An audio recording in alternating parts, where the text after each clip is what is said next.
15 اگست کی خوشبو، دلوں میں آزادی کا سرور اور اتحاد کا پیغام لیے آج جامعہ مظہر سعادت ہانسوٹ کے خوبصورت کیمپس میں ایک روح پرور اور یادگار پروگرام کا انعقاد عمل میں آیا۔ جامعہ کے در و دیوار پر سبز و سفید جھنڈیاں، تازگی سے لبریز ہوا اور طلباء کے چہروں پر آزادی کی خوشی صاف جھلک رہی تھی۔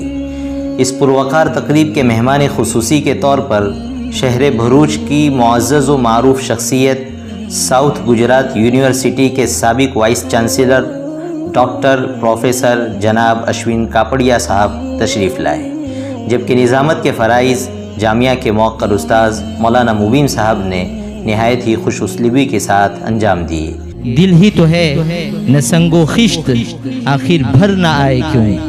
دل ہی تو ہے نہ سنگ و خشک، آخر بھر نہ آئے کیوں؟ ہم روئیں گے ہزار بار، کوئی ہمیں ستائے کیوں؟ غالب جیسا اولو العزم شاعر 11 سال تک زندہ رہا اس آزادی کے بعد، 12 سال تک، لیکن اس کے حواس پر، اس کے سوچنے کی صلاحیت پر اس دہلی کے قتل و غارت گری کا اتنا خطرناک اثر ہوا کہ اس کے بعد صرف 11 غزلیں وہ کہہ پایا، صرف 11 غزلیں۔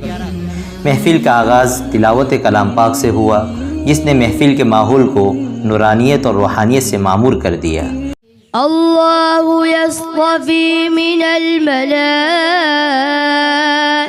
رسلا ومن الناس ان اللہ سمیع بصیر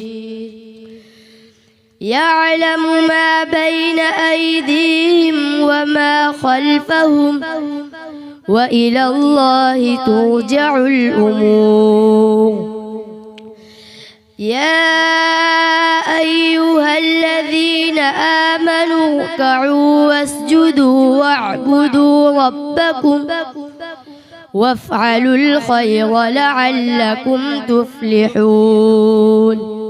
تلاوت کلام اللہ کے بعد مہمان مکرم کا تفصیلی تعارف پیش کیا گیا۔ Professor Dr. Ashwin Bhai Sakirdal Kapadia, who is MA B.Ed and PhD from Sri Lanka. He had worked as a college professor, head of the Department of English, MK College of Commerce, Bharuch. He is working since June 1967, completed 32 years in this academic profession, and also worked as a Vice Chancellor in Veer Narmad South Gujarat University, Surat. پھر نہایت ہی ادب و احترام کے ساتھ حضرت ناظم جامعہ نے ان کی خدمت میں گلدستہ محبت پیش کرتے ہوئے ان کی شال پوشی بھی فرمائی۔ اس کے بعد جامعہ کے موقر اور قدیم استاذ قرات قاری یعقوب صاحب نے حضرت ناظم جامعہ کی خدمت میں بھی گلدستہ محبت پیش کیا اور شال پوشی کے ذریعے انہیں اعزاز بخشا۔ اس کے بعد فضا میں ایک جوش بھرا لمحہ آیا، قومی پرچم بلند ہوا، یکایک فضا پر سکوت طاری ہو گیا، پرچم کو سلامی پیش کی گئی، راشٹر گیت اور جھنڈا گیت کی گونج نے کیمپس کی فضا کو حب الوطنی کے رنگ میں رنگ دیا۔ پروگرام کا علمی اور ادبی سلسلہ بھی نہایت ہی شاندار تھا۔ نعت رسول مقبول صلی اللہ علیہ وسلم نے دلوں کو عشق مصطفیٰ کی حرارت سے بھر دیا۔ دل میں تجھے رکھ لوں اے جلوہ جانانا، بے خود کیے دیتے۔ یکے بعد دیگرے گجراتی، اردو اور انگریزی تقاریر نے علم و شعور اور جذبہ حریت کا حسین سنگم پیش کیا۔ اردو تقاریر میں جہاں آزادی کی قربانیوں کی داستانیں سنائی گئی، وہیں انگریزی تقریر نے عالمی معیار کی فصاحت و بلاغت سے سامعین کو متاثر کیا۔ یہی وہ غیرت و حمیت ہے جو شاہ عبدالعزیز محدث دہلوی رحمۃ اللہ علیہ کو سن عیسوی 1803 میں سب سے پہلے انگریزوں کے خلاف دہلی کی انقلابی سرزمین سے جہاد کا فتویٰ دینے پر ابھارتی ہے۔ یہی غیرت و حمیت سدگسی و چوٹی کے علماء سے وقت کی ظالم و جابر طاقت کے خلاف اس فتوی جہاد پر دستخط کرواتی ہے۔ یہی غیرت و حمیت سید احمد شہید، شاہ اسماعیل شہید کو انگریزوں اور ان کے حامیوں کے خلاف برسر پیکار کرتی ہے۔ یہی غیرت غیرت و حمیت سراج الدولہ اور شجاع الدولہ کو بکسر و پلاسی کے میدان میں لا کھڑا کرتی ہے۔ یہی غیرت و حمیت مدرسوں میں پڑھانے والے علماء و طلباء اور خانقاہوں میں اللہ اللہ سکھانے والے درویشوں اور فقیروں کو حاجی امداد اللہ، مولانا قاسم نانوتوی اور مولانا رشید احمد گنگوہی کی شکل میں میدان شاملی میں انگریزوں سے ٹکرا دیتی ہے۔ یہی غیرت و حمیت سن عیسوی 1857 میں انگریزوں کی بھری عدالت میں مولانا فضل حق خیرآبادی سے فتوی جہاد سے متعلق بے خوف و خطر فخریہ اقرار کرواتی ہے کہ ہاں ہم ہی نے تمہارے خلاف جہاد کا فتویٰ دیا ہے۔ اسلام ہمیں سکھاتا ہے کہ سچ بولنا ایمان کی علامت ہے۔ اسلام ہمیں سکھاتا ہے کہ وعدہ پورا کرنا عبادت ہے۔ اسلام ہمیں سکھاتا ہے کہ راستے سے کانٹا ہٹانا صدقہ ہے۔ اسلام ہمیں سکھاتا ہے کہ اپنے ہمسائے کا خیال رکھنا ایمان کا تقاضا ہے۔ اسلام ہمیں سکھاتا ہے کہ صفائی ستھرائی آدھا ایمان ہے۔ Today in a free land, we think in the year of independence. As Muslims, we believe that freedom is a blessing from Allah subhanahu wa ta'ala.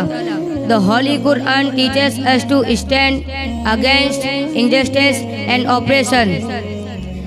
Our beloved Prophet Muhammad sallallahu alayhi wa sallam also taught us to speak the truth, help the oppressed and live peacefully with everyone.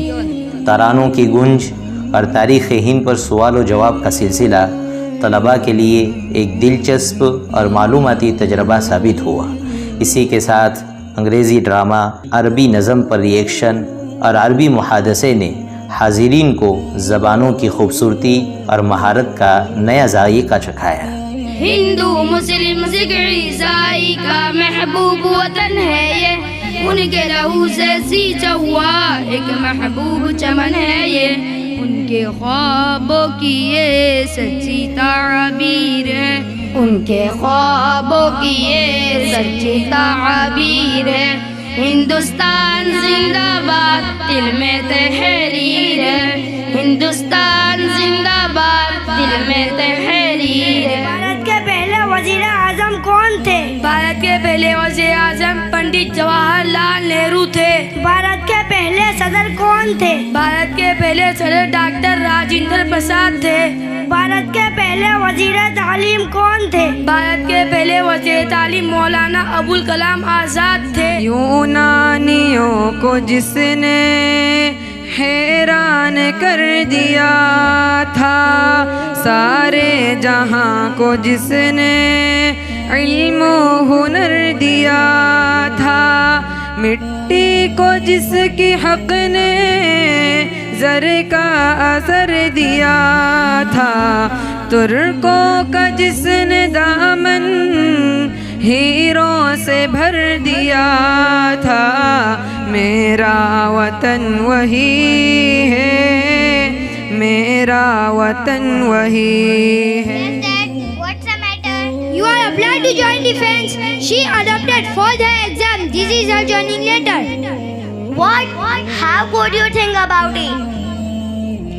Mom, Dad, please give me permission. I had always wanted to serve my country. You have other way to serve country. Go for IAS or IPS to serve country. Hanan, it is true. How can join army without our permission? If I am a boy, would you say this? You proud on me, judge me. As girl, so you don't give permission. Yes, you are right. You are girl and girl have a join army. We are looking groom for you and married you. Rabbuka Allahu Rabbi. Ma dinuka al-Islamu dini. Man nabiyyuka Muhammad sallallahu alayhi wa sallam nabiyyi. Ma kitabuka al-Qur'anu kitabi. Who is your Lord? Allah is my Lord. Which is your religion? Islam is my religion. Who is your prophet? Muhammad sallallahu alayhi wa sallam is my prophet. What is your holy book? It is the Quran Sharif. تقریب کے دوران programme میں حصہ لینے والے تمام ہی طلباء کو حضرت ناظم جامعہ کی طرف سے قیمتی انعامات دیے گئے۔ ساتھ ہی ساتھ 10ویں جماعت سے فارغ ہونے والے کامیاب طلباء کو اسکول کے پرنسپل جناب عبدالعظیم صاحب نے انعامات سے نوازا، اور اسی طرح اساتذہ کی خدمات کا اعتراف کرتے ہوئے انہیں بھی تحائف پیش کیے گئے۔ اخیر میں مہمان خصوصی نے اپنے پر اثر خطاب میں اتحاد، تعلیم کی اہمیت اور کردار سازی سے متعلق قیمتی پیغامات دیے۔ وہیں پر انہوں نے ہاسوٹ گاؤں کی قدیم تاریخ کو اس انداز سے پیش کیا کہ سامعین کو ماضی کے سنہری دور میں پہنچا دیا۔ دلچسپ بات یہ رہی کہ انہوں نے ماضی کے تجربات کی روشنی میں ہندوستان کے شاندار مستقبل کی امید بھی جگائی۔ લોકો પોપટની જેમ ઇંગ્લિશ બોલે પણ જે ભાવ આ દીકરાએ ઉર્દુમાં વ્યક્ત કર્યો અને તરાનાની અંદર આ દેશના આવતીકાલના ભાવિને માટે જે આશા વ્યક્ત કરવામાં આવી એ મને સાકાર થતી દેખાય છે। એવો દિવસ આવશે કે ફરી વખત અમેરિકાની, ઇંગ્લેન્ડની અને દુનિયાની પાર્લામેન્ટોમાં, દુનિયાની સરકારોના પ્રતિષ્ઠાનની અંદર આ હસોટ ગામનો ઇતિહાસ, હસોટ ગામની બુનિયાદ, હસોટ ગામની હિન્દુ મુસ્લિમ ભાઈઓની કોમી એખલાસ એની મિસાલ આપવામાં આવશે।